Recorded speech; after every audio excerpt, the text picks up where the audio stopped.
नमस्कार मित्रांनो, आज मी घेऊन आलो आहे एक दिव्य, रोमहर्षक आणि गूढ कथा, समुद्र मंथनाची कथा. कधी विचार केला आहे का, कसा एका श्रापाने निर्माण केली जगातील सर्वात मोठी घटना? कसे देव आणि दानव हे शत्रू एकाच दोरीवर खेचू लागले आणि शेवटी त्या मंथनातून काय बाहेर आले? कल्पना करा, वैकुंठातील सुवासिक वारे, फुलांचा दरवळ, तेजाने झळकणारा महामार्ग, त्यावर चालले आहेत महान ऋषी दुर्वास, हातात एका अप्सरेने दिलेली दिव्य माला. तेव्हा समोरून येतो देवराज इंद्र, आपल्या हत्तीवर आरूढ. दुर्वास हसत त्या मालेला आदराने अर्पण करतात. पण इंद्र, तो त्या पवित्र मालेला हत्तीच्या माथ्यावर फेकून देतो. तो देवांचा हत्ती त्या मालेवर पाय ठेवतो आणि त्या क्षणी ऋषी दुर्वासांच्या डोळ्यात पेटतात रागाच्या ज्वाळा. इंद्रा, तुझं वैभव, तुझं सामर्थ्य सर्व नाहीसं होवो. श्राप फळाला येतो, स्वर्ग मंदावतो, तेज हरवतो, देवांची शक्ती क्षीण होते. दानवांचे गुरु शुक्राचार्य मृत दानवांना पुन्हा जिवंत करतात, पण देवांकडे ती विद्या नाही. एक एक देव पडतो आणि अखेर दानव जिंकतात स्वर्ग. हताश देव जातात श्री विष्णूकडे.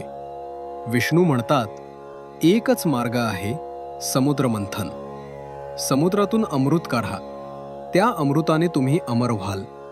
पण देव म्हणतात, अवघड आहे प्रभू, आम्ही एकटे नाही करू शकत. तेव्हा विष्णू हलकेसे हसतात.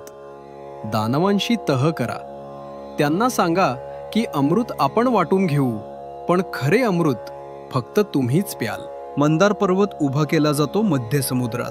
वासुकी नाग बनतो दूरी, देव एका बाजूला, दानव दुसऱ्या बाजूला. पण पर्वत बुरतो, तेव्हा विष्णू घेतात कूर्म अवतार, विशाल कासवाचे रूप. समुद्राच्या तळाशी जाऊन पर्वताला आधार देतात आणि सुरू होते विश्वातील सर्वात महान मंथन. वासुकीच्या मुखातून विषारी धूर निघतो. दानव त्रस्त होतात, पण विष्णू त्या धुराला ढगांमध्ये रूपांतरित करून पावसात बदलतात.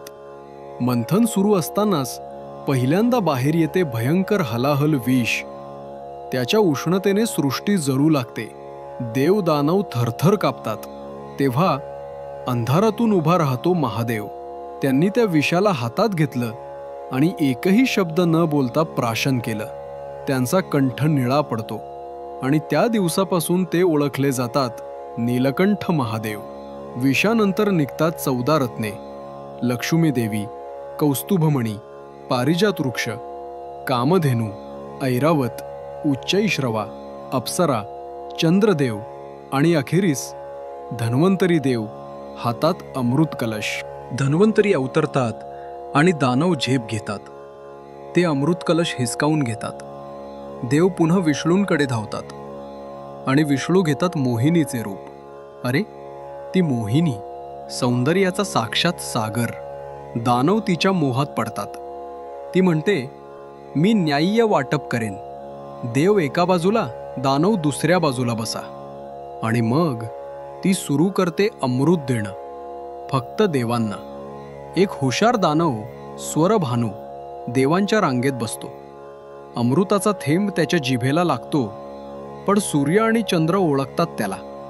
ते ओरडतात, तो दानव आहे. क्षणात विष्णू फेकतात सुदर्शन चक्र आणि त्याचे शिरच्छेद करतात. पण अमृताचा प्रभाव आधीच झाला असतो. त्याचे मस्तक होते राहू आणि धड बनते केतू. आजही ते सूर्यचंद्राला गिळण्याचा प्रयत्न करतात आणि म्हणूनच होते ग्रहण. देव अमृतपान करून पुन्हा तेजस्वी होतात. दानव पराभूत होतात. स्वर्ग पुन्हा उजळतो. पण मित्रांनो, ही फक्त कथा नाही, ही आहे जीवनाची शिकवण. पहिली, मोठ्या यशासाठी कधीकधी शत्रूशीही हात मिळवणी करावी लागते. दुसरी, रत्न मिळवायचं असेल तर आधी विष सहन करावं लागतं.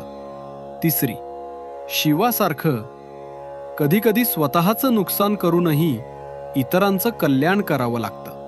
चौथी, विष्णूप्रमाणे योग्य वेळेला योग्य रूप धारण करणं गरजेचं असतं.